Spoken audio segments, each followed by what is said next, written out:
Hi, and welcome back to PDQPD.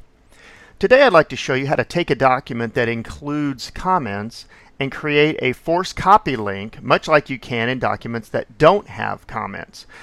What you can do with that is that you can create a template that includes comments, and then you can send the link to your students. When they open it, it makes a copy of that, puts it in their drive that they can in turn share back with you, and you have a one-to-one communication with those students.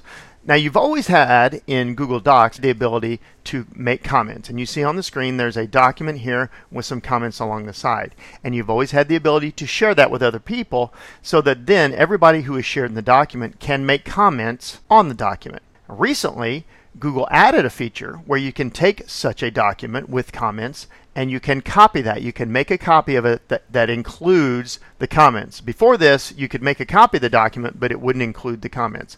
And the way you do that is you go up here to File and you select Make a Copy.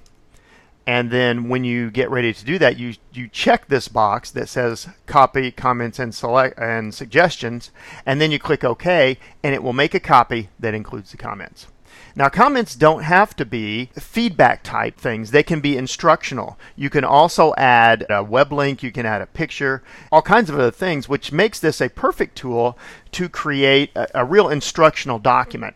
On the screen, you see a document that Todd Cowan uses in his class to help do some scaffolding with some reading instruction. And what he's done here, you see in all these highlighted sections, he has added a question. So as the students in the comments, he's added the question in the comments. So when the students are reading, they see a highlighted section, they click on the highlighted section, and it brings out the comment that's attached to the highlight. And then the teacher asks this question, find a good picture of Frank McCourt, and paste it into the document.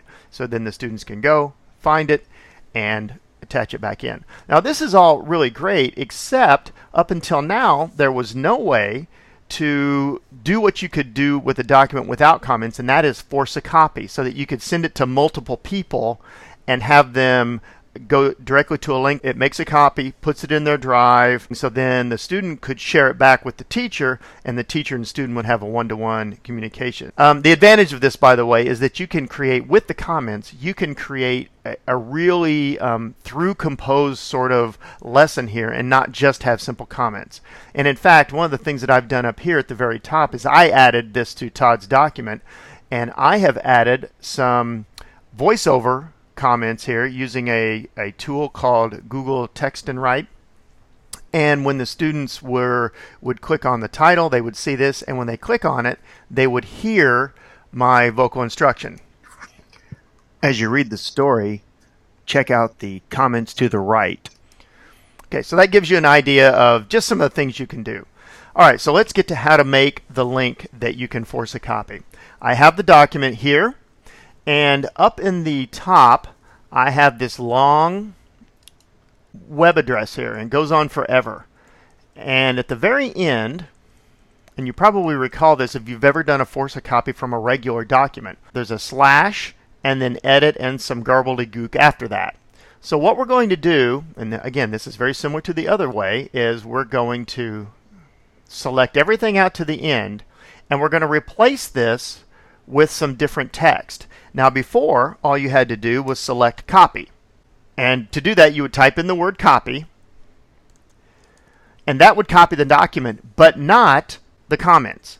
So in order to add the comments, you start with copy, and then add a question mark, and then the words copy again, and comments with a capital C, the equal sign, and then the word true.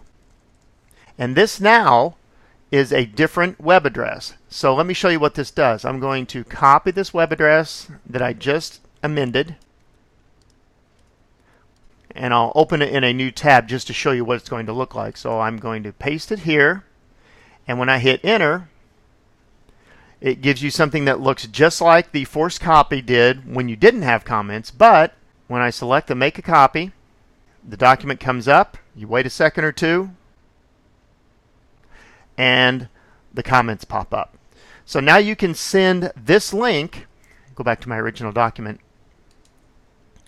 now you can send this link to your students either with a hyperlink, you could put it in a shortener tool and post the shortened link onto a projector and let the students type it in. And when they hit that enter, it's going to bring up the copy option.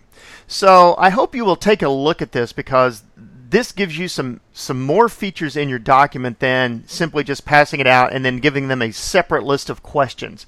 One of the things that Todd does in his class is, the reason he likes to do some of the things this way is it gives more of a conversational approach to answering the questions, rather than read, answer the question at the bottom, read, answer the question at the bottom. It kind of does it in context, and then when the student shares this back with Todd, he can respond to their comments or give additional instructions or anything that he wants to do. So take a look at this. Hope this is a little bit helpful to you. It adds that feature with the comments that was available without the comments.